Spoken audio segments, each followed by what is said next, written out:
एक लड़के ने बॉलीवुड के साथ ऐसा स्कैम कर दिया जिससे आज तक बॉलीवुड कभी उभर नहीं पाया। आज हम सीरीज फर्स्ट कॉपी सीजन 1 के सारे एपिसोड एक्सप्लेन करने वाले हैं, इसलिए आप वीडियो को लाइक कर दीजिए। हम चलिए कहानी शुरू करते हैं। तो सीरीज की शुरुआत में हम आरिफ नाम के लड़के को देखते हैं जो इस समय पायरेसी किंग बना बैठा है और ये साल है 2005। यहाँ आरिफ कहता है कि चलो तुम्हें मैं अपनी कहानी बताता हूँ, मैं यहाँ तक पहुँचा कैसे। जिसके बाद कहानी 5 साल पीछे जाती है और हम आरिफ को देखते हैं जो गानों को दूसरी कैसेट में डालकर बेचने के लिए निकल रहा था, पर दुकान से निकलते ही गानों की पायरेसी करने के लिए आरिफ को पुलिस पकड़ ले जाती है। इसके बाद हम आरिफ को जेल में देखते हैं जहां वो कबाब बना रहा था, क्योंकि आरिफ को यहाँ जेल में सरवाइव करने का तरीका मालूम है, इसलिए वो यहाँ के सबसे बड़े क्रिमिनल यासीन भाई के पास कबाब लेकर आता है। और हमें पता चलता है कि अपने हाथों के कबाब खिला खिला कर आरिफ ने यासीन से दोस्ती कर ली है। तब यासीन भी कहता है कि बाहर तुझे कभी भी जरूरत हो ना तो मुझे याद कर लेना। फिर थोड़ी देर में जेलर आरिफ को अपने पास बुलाता है और कहता है कि तेरी बेल हो गई है, लेकिन जाने से पहले मुझे अपने हाथों के कबाब तो खिला दे। साथ ही जेलर कहता है कि तेरी बेल तो सुबह ही हो गई थी, पर मैंने कहा तेरे हाथ के कबाब खा लूं तभी तुझे जाने दूंगा। ये सुनकर आरिफ को गुस्सा आ जाता है कि इसने मुझे इतने समय तक रोक के रखा, इसलिए वो जेलर के कबाब में चटनी ज्यादा डाल देता है जिससे जेलर का पेट खराब हो जाता है। हालांकि तब तक आरिफ जेल से जा चुका था। इसके बाद आरिफ घर आता है और हमें पता चलता है कि आरिफ शादीशुदा है, उसकी बीवी का नाम आफरीन है। साथ ही वो अपने पापा के साथ एक खोली में रहता है, पर आरिफ की माँ उसे बचपन में ही छोड़कर भगवान को प्यारी हो गई थी। यहाँ आफरीन आरिफ को डांटती भी है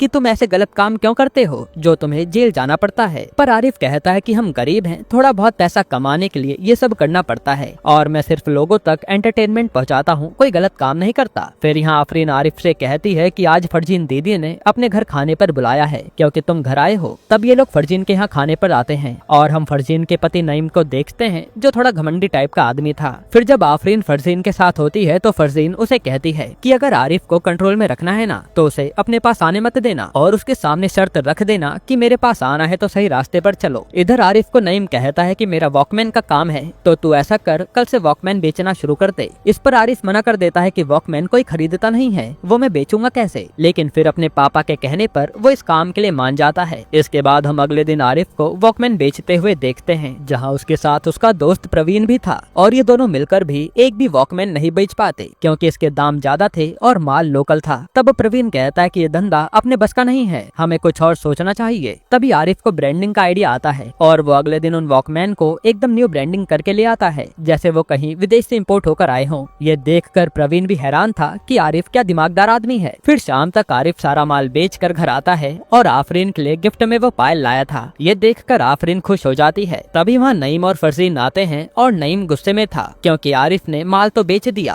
पर यह सब पुलिस को पता चल गया जिसके कारण नईम फंसने वाला था फेक माल बेचने के चक्कर में। तब यहाँ आरिफ जितने पैसे कमाए थे वो वापस कर देता है और आफरीन के लिए लाया गिफ्ट भी दे देता है कि मैं आपके साथ काम नहीं करूंगा, तुम जाओ अपना धंधा देखो। अब इसके बाद रात को आरिफ पर उसके पापा आते हैं और उसे समझाते हैं कि बेटा कोई सही काम कर लेना, क्योंकि पैसों के लिए अपनी इज्जत खराब करता है तू, वो मुझे अच्छा नहीं लगता। पर आरिफ कहता है कि मुझे और कुछ नहीं आता, मुझे काम देगा कौन। इस पर उसके पापा कहते हैं कि एक प्रोड्यूसर के यहाँ लड़के की जरूरत है तो वहीं पर लग जा, कम पैसा कमाएगा लेकिन सुकून से रहेगा। इस पर आरिफ भी मान जाता है। अब अगले दिन हम कुमार नाम के एक बहुत बड़े प्रोड्यूसर को देखते हैं जो थोड़ा घमंडी और सन की किस्म का आदमी था और वो अपने नीचे काम करने वाले हर इंसान को दबा के रखता था। इसके बाद आरिफ उसी कुमार के ऑफिस में काम के लिए आता है और उसे काम मिल जाता है। यहाँ कुमार का पीए सावन आकर आरिफ को पूरा काम बता देता है कि उसे क्या क्या काम करना है। साथ ही वो कहता है कि सर आते ही होंगे, जब तक वो पूजा ना कर ले उनके सामने मत आना क्योंकि वो इन सब में बहुत मानते हैं। फिर हम कुमार को देखते हैं जो एक राइटर को डांट रहा था। असल में कुमार ने राइटर को पूरी हॉलीवुड मूवी की कॉपी करने को कहा था,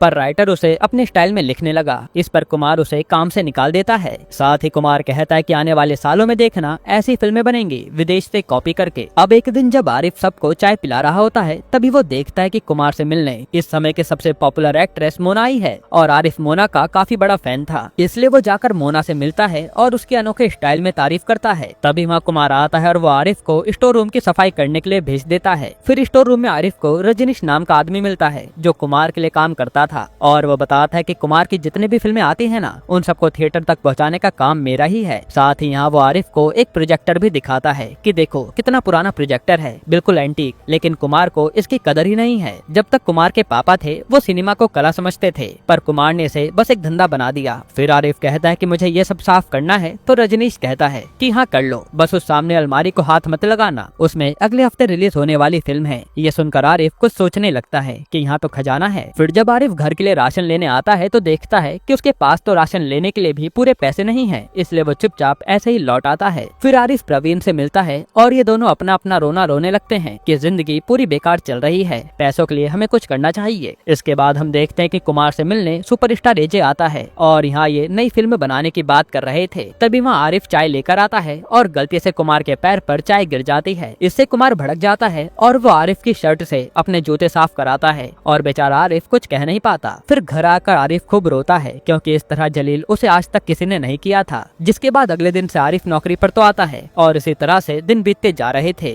लेकिन आरिफ इस नौकरी से परेशान हो चुका था क्योंकि उसे कुछ बड़ा करना था। फिर जब आरिफ को इस महीने की पगार मिलती है तो वो सोचता है कि क्यों ना आप कुमार को झटका दिया जाए। तो वो स्टोर रूम से उसके पापा का प्रोजेक्टर जो इतने सालों से पड़ा था उसे भंगार में जाकर बेच आता है। फिर वो कुमार से आकर मिलता है और उसे 500 रुपए देता है। कुमार पूछता है कि ये किस बात के हैं, तो आरिफ कहता है कि तेरे बाप का प्रोजेक्टर मैंने बेच दिया, ये पैसे उसी के हैं। ये सुनते ही कुमार भड़क जाता है और उसे काम से निकाल देता है। तब आरिफ कुमार की बेइज्जती करके जाता है क्योंकि उसे यहाँ नौकरी करनी ही नहीं थी। और ये देख सावन भी हैरान था कि पहली बार कुमार से किसी ने ऐसे बात की है। फिर यहाँ से आरिफ सीधा सिनेमा हॉल जाता है टिकट लेने के लिए क्योंकि उसे आफरीन को मूवी दिखानी थी। पर वहाँ तो एक हफ्ते के लिए पूरा शो हाउसफुल था। तभी आरिफ को वहाँ सत्यम नाम का आदमी मिलता है जो आरिफ को पहचान जाता है कि ये तो यासीन भाई के लिए कबाब लेकर आता था। और वो आरिफ से कहता है कि ऐसे तो तू कभी फिल्म नहीं देख पाएगा, मेरे पास दूसरी फिल्म पड़ी है, दूं क्या? तो आरिफ सत्यम से पूरा डीवीडी प्लेयर लेकर घर आ जाता है और ये लोग मूवी देखने लगते हैं। पर मूवी विदेश की थी जिसमें इंटीमेट सीन भी थे। ये देखकर आरिफ के पापा भाग जाते हैं और इस बात का फायदा उठाकर आरिफ और आफरीन इंटीमेट हो जाते हैं क्योंकि इन दोनों को कभी अकेले में वक्त नहीं मिलता था। फिर जब आरिफ सोने जाता है तभी उसके दिमाग में आइडिया आता है और वो डीवीडी प्लेयर वापस करने सत्यम के पास आता है। आरिफ यहाँ बातों बातों में सत्यम से पूछता है कि एक फिल्म को सीडी में डालने के लिए क्या क्या करना होता है, जिस पर सत्यम बताता है कि एक कंप्यूटर लगेगा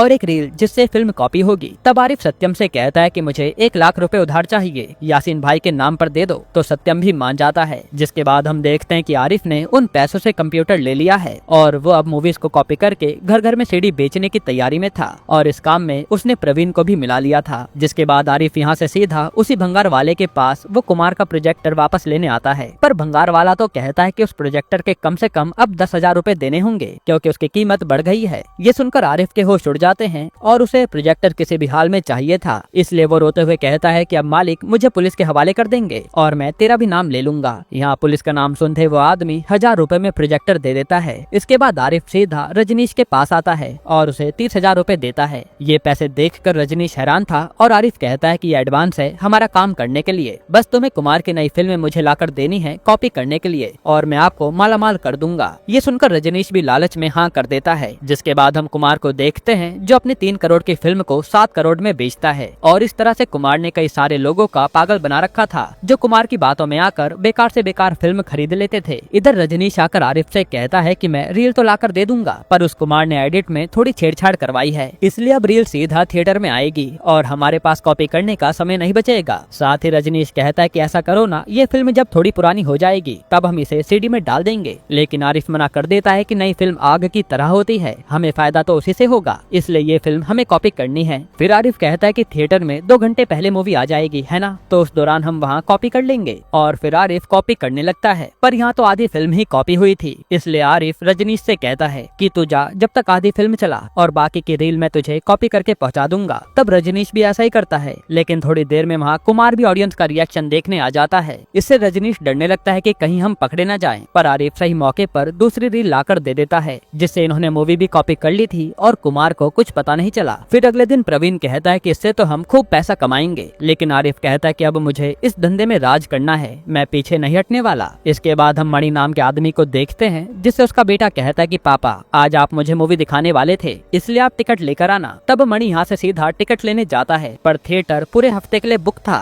वहीं हम आरिफ को देखते हैं जो सत्यम के पास अपनी नई फिल्म की सीडी बेचने आया था और वो कहता है कि अब मैं पब्लिक को मूवी नई तरीके से दिखाऊंगा और अब किसी को थिएटर के बाहर लाइन लगाने की जरूरत नहीं होगी। जिसके बाद सत्यम को वो सीडी का स्लॉट दे देता है बेचने के लिए और तभी सत्यम पहली सीडी मणि को बेचता है, जो नई मूवी का नाम सुनकर ही खुश हो जाता है। फिर मणि घर आकर अपने बच्चे के साथ मूवी देखने लगता है और मणि के पड़ोसी भी मूवी देखने आ गए थे, जिससे सब एंजॉय करते हैं। इधर प्रवीण मूवी की सीडी के डिस्ट्रीब्यूशन के लिए सेठ से बात करने आता है, जो कपड़े का का धंधा करते थे और प्रवीण उन्हें पैसे देकर डील कर लेता है कि वो अपने ट्रक में सीढ़ी भी दूसरे राज्य में लेकर जाएंगे। एक तरह से प्रवीण और आरिफ ने फिल्म पायरेसी का काम बड़े लेवल पर शुरू कर दिया था। फिर हम आरिफ के पापा को देखते हैं जो आफरीन से कह रहे थे कि आरिफ आजकल कौन सा काम कर रहा है जो हमेशा बिजी रहता है। तो आफरीन कहते हैं कि इस बार वो जेल नहीं जाएंगे, डरो मत। अब ऐसे ही कुछ दिन बीतते हैं और आरिफ की सीढ़ी का काम धड़ल्ले से चल रहा था। फिर एक दिन आरिफ आफरीन को लेकर बाहर खाने पर जाता है तो आफरीन को वॉशरूम जाना था तो वहाँ उन्हें ताज होटल दिखता है, इसलिए वो आफरीन को उसमें भेज देता है। तभी वहाँ मोना आती है जिसे इवेंट में बुलाया गया था, पर गार्ड कहता है कि जब तक मुझे परमिशन नहीं मिल जाती मैं आपको अंदर जाने नहीं दे सकता। इस पर आरिफ वहाँ आता है और गार्ड को पैसे देकर कहता है कि भाई इन्हें जाने दो, ये बहुत बड़ी स्टार हैं। यहाँ मोना भी आरिफ को पहचान जाती है कि ये कुमार के यहाँ काम करता था। तभी वहाँ सावन भी आकर मोना को ले जा लेता है और एक तरह से मोना को आरिफ का चेहरा याद हो गया था।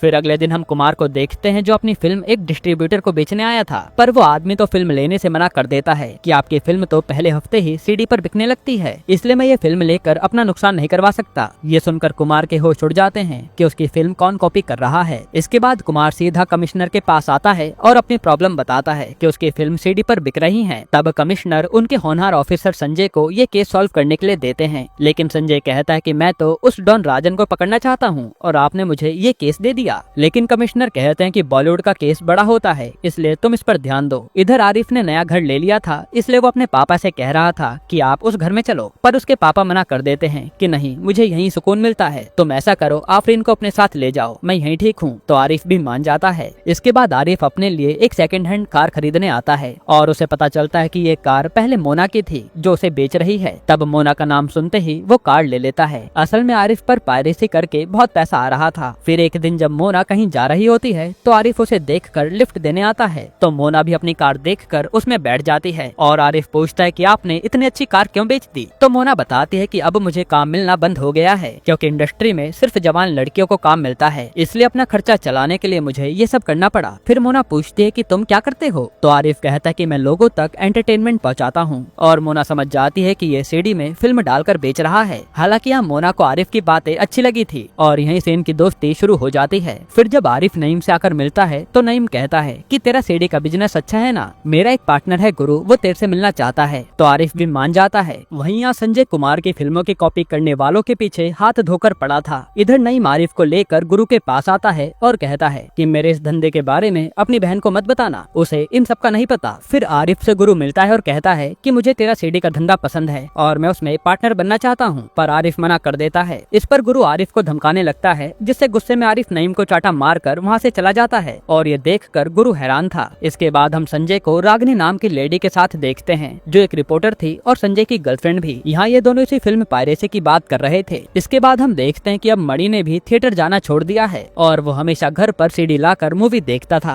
वहीं थिएटर में भीड़ लगना भी बंद हो गई थी, जिससे फिल्म के कलेक्शन पर बहुत बुरा असर पड़ रहा था। फिर कुमार यही सब देखकर दोबारा पुलिस के पास आता है और इस बार संजय को हड़का देता है कि कैसे भी करके उन लोगों को पकड़ो वरना सब बर्बाद हो जाएगा। इधर आरिफ जब अपना काम कर रहा था तब उस पर मोना का फोन आता है और वो आरिफ को मिलने बुलाती है। तब यहाँ रजनीश आता है और ये लोग बातें करने लगते हैं। यहाँ रजनीश कहता है कि यार तुम लोगों के कारण आज मेरी जरूरतें पूरी हो रही हैं, वरना वो कुमार मेरा सिर्फ खून पीता था, पैसे देता नहीं था। तब आरिफ कहता है कि आपको पैसों की कभी दिक्कत नहीं होगी। इधर संजय ने पायरेसी करने वालों को पकड़ने के लिए जाल बिछा दिया था क्योंकि उसने हर फॉर्मेट पर एक निशान लगा दिया है, जिससे उन्हें पता चल जाएगा कि आखिर पायरेसी किस प्रिंट से हो रही है। और फिर कुछ ही दिनों में रिसर्च करने के बाद संजय को रजनीश का नाम मिलता है जो कुमार की फिल्म थिएटर तक पहुंचाता था। इसके बाद आरिफ, रजनीश और प्रवीण बाहर घूम रहे होते हैं तो पुलिस आकर रजनीश को उठा ले जाती है फिल्में कॉपी करने के इल्जाम में। ये देखकर प्रवीण आरिफ को रोक देता है कि हम रजनीश को बाद में बचा लेंगे, अभी तो पुलिस के सामने मत आना। इसके बाद अगले दिन आरिफ रजनीश से जेल में मिलने आता है तो रजनीश कहता है कि सालों ने बहुत मारा है लेकिन डर मत, मैंने किसी का नाम नहीं लिया, बस तो मेरे परिवार का ध्यान रखना। इधर मणि की बीवी उस पर चिल्ला रही थी क्योंकि अब रजनीश के पकड़े जाने से पायरेसी का काम बंद हो गया और उन्हें फिल्में देखने को नहीं मिल रही। वहीं आरिफ से आफरीन कह रही थी कि तुम आजकल मुझे टाइम देते नहीं हो, पता नहीं क्या दिक्कत है तुम्हें। तभी आरिफ पर मोना का पेजर से मैसेज आता है कि आज 7 बजे मिलते हैं, तो आरिफ बहाना बनाकर जाने लगता है। पर आफरीन कहते कि आज पापा का बर्थडे है इसलिए उनके पास 9 बजे तक आ जाना, तो आरिफ भी मान जाता है। फिर आरिफ अपने ऑफिस आता है और प्रवीण से कहता है कि अब हमें कोई दूसरा बंदा चाहिए जो फिल्में हम तक पहुंचा सके। जिसके बाद आरिफ यहाँ से सीधा मोना से मिलने आता है और मोना बताते है कि मुझे नई फिल्म में रोल मिला है, बस उसकी तैयारी कर रही हूँ। और यहाँ ये दोनों खूब बातें करते हैं। कहीं ना कहीं मोना आरिफ को पसंद कर रही थी इधर आफरीन, नईम और फरजीन आरिफ का इंतजार कर रहे होते हैं बर्थडे सेलिब्रेट करने के लिए, पर आरिफ नहीं आता और नईम भी कह देता है कि आरिफ पर ध्यान रखो, कहीं वो किसी दूसरी औरत के चक्कर में ना पड़ जाए। वहीं आरिफ तो अभी भी मोना के साथ था। फिर हम कुमार को देखते हैं जो सावन से कह रहा था कि पायरेसी का रैकेट जब से पकड़ा गया तब से और इन्वेस्टर पैसा लगाने आ गए हैं, इसलिए अब मैं उस मोना की जगह फिल्म में नई हीरोइन को लेना चाहता हूँ क्योंकि वो तो पुरानी हो गई है। ये सब बाहर बैठी मोना सुन रही थी जो फिल्म की बात करने आई थी और ये सुनकर वो गुस्से में चली जाती है। फिर यहाँ से मोना सीधा आरिफ के पास आती है और वो 3 रील देती है जिसमें आने वाली 3 फिल्में थी और ये देखकर आरिफ हैरान था। तब मोना बताते कि कुमार बोर्ड का हेड है, इसलिए हर प्रोड्यूसर कुमार को अपनी फिल्म रिलीज होने से पहले देखने के लिए देता है और ये टेबल पर पड़ी थी इसलिए मैं उठा लाई। ये सुनकर आरिफ तुरंत उन तीनों मूवी को कॉपी करने लगता है कि अब काम दोबारा से शुरू होगा। फिर अगले दिन जब आरिफ घर आता है तो आफरीन उस पर गुस्सा थी कि वो कल बर्थडे पर नहीं आया। तब यहाँ आरिफ काम का बहाना बना देता है और फिर वो आफरीन को नई फिल्म की सीडी देता है कि मैं कल इसी काम में बिजी था।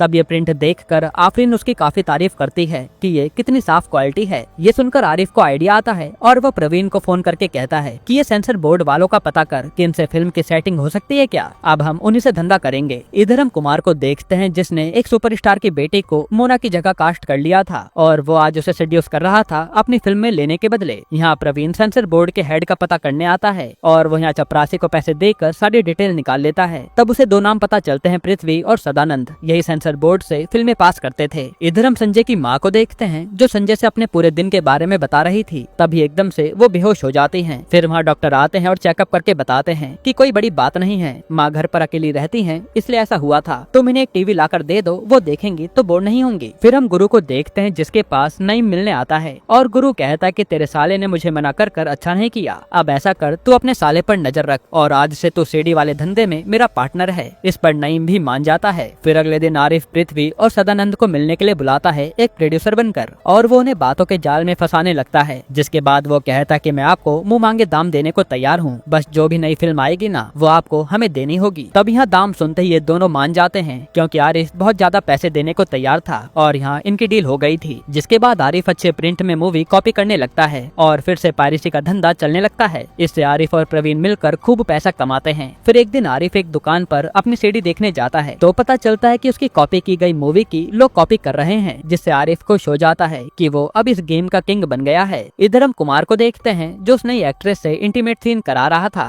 तभी वहाँ मोना आती है और कुमार को अपनी फिल्म में न लेने के चक्कर में खूब सुनाती है। इधर संजय को फिर से पता चलता है कि पायरेसी किंग फिर लौट आया है, इसलिए वो आपके सारे पुलिस वालों से कहता है कि ये सीडी कोई भी बेचे उसे भी पकड़ो और अगर कोई खरीदता पकड़ा जाए तो उसे भी जेल में डाल दो। तब पुलिस वाले एक्टिव हो जाते हैं। फिर एक बार जब मणि चुपचाप मूवी की सीडी खरीद कर जा रहा होता है तो उसे पुलिस वाला पकड़ लेता है। फिर जब पुलिस वाला उसे जेल में डालने की बात करता है तो मणि उसे पैसे देकर किसी तरह अपनी जान बचाता है। इधर पुलिस के बारे में पता चलते आरिफ और उसके लोग भी परेशान हो जाते हैं कि अब हमारी सीडी कैसे बिकेगी, जिससे आरिफ कहता है कि मैं सोचता हूँ थोड़ा टाइम दे। फिर आरिफ घर आता है तो देखता है कि आफरीन पाँव के बीच में लंच डालकर फरजीन को भेज रही है। असल में नईम ने आरिफ से गुस्सा होकर फरजीन का आफरीन से मिलना बंद करवा दिया था, इसलिए आफरीन ऐसे छुपकर फरजीन को बिरयानी भेज रही थी। ये देखकर तो आरिफ का दिमाग घूमता है और वो इन्हीं पाव वालों को अपना डिस्ट्रीब्यूशन पार्टनर बना लेता है ताकि पुलिस इन तक पहुंच न पाए और इस तरह से घर घर तक फिल्मों की सीडी बिकने लगती है। इसके बाद आज आरिफ से मिलने मोना आती है और यहाँ ये दोनों खूब बातें करते हैं। जिसके बाद ये किस भी करने वाले थे तभी वहाँ प्रवीण आ जाता है जो बताता है कि यहाँ पृथ्वी पैसे मांगने आया है। तब आरिफ उसे पैसे दे देता है, पर ये बात प्रवीण को अच्छी नहीं लगती कि पैसे देने से पहले एक बार भी आरिफ ने मुझसे नहीं पूछा। फिर आरिफ बाहर आकर मोना से बात करने लगता है और ये दोनों फिल्मों की बात कर रहे थे। यहाँ मोना की बातों से हम समझ पाते हैं कि वो आरिफ से प्यार करने लगी है। तभी वहाँ बारिश शुरू हो जाती है और मोना आरिफ को किस कर लेती है। तब आरिफ भी खुद पर कंट्रोल नहीं कर पाता। फिर थोड़ी देर में वहाँ प्रवीण आता है जो बताता है कि आफरीन आई है। ये सुनते ही आरिफ तुरंत आफरीन की ओर भागता है और बहाना बनाने लगता है कि वो कहाँ बिजी था। जिसके बाद हम देखते हैं कि कुमार की नई फिल्म थिएटर में आ गई है और वही फिल्म लोगों के घर तक भी पहुँच गई थी। तब मणि अपने घर पर वो फिल्म चलाता है और इसमें कुमार ने काफी अडल्ट सीन डाले थे और ये देखकर सबके होश उड़ जाते हैं। फिर ये खबर संजय तक पहुंच जाती है। असल में सेंसर बोर्ड ने कुमार की फिल्म के इंटीमेट सीन काट दिए थे, पर वो सीडी के जरिए लोगों के घरों में पहुंच गए, यानी ये सब काम सेंसर बोर्ड से हो रहा था। इसलिए संजय सबसे पहले सदानंद को हिरासत में लेता है और रागिनी को भेजता है पृथ्वी का स्टिंग ऑपरेशन करने के लिए। तब रागिनी यहाँ पॉलिसी एजेंट बनकर आई थी और वो अपनी बातों में पृथ्वी को फंसा लेती है। तब पृथ्वी भी रागिनी के सामने 1 लाख की पॉलिसी करने की बात करता है। इससे ये कंफर्म हो जाता है कि पृथ्वी भी इस धंधे में मिला है और ये सब कुछ रागिनी अपने कैमरे में रिकॉर्ड कर रही थी। जिसके बाद संजय वो फुटेज देख रहा होता है और उसमें पृथ्वी आरिफ का नाम लेता है। इससे संजय के कान खड़े हो जाते हैं। इसके बाद हम देखते हैं कि आरिफ जब आफरीन के साथ होता है तभी उसे आकर संजय मिलता है, जिसके बाद अखबार में खबर आती है कि पारिसी किंग पकड़ा गया है, जिसे कुछ सालों की सजा हुई है।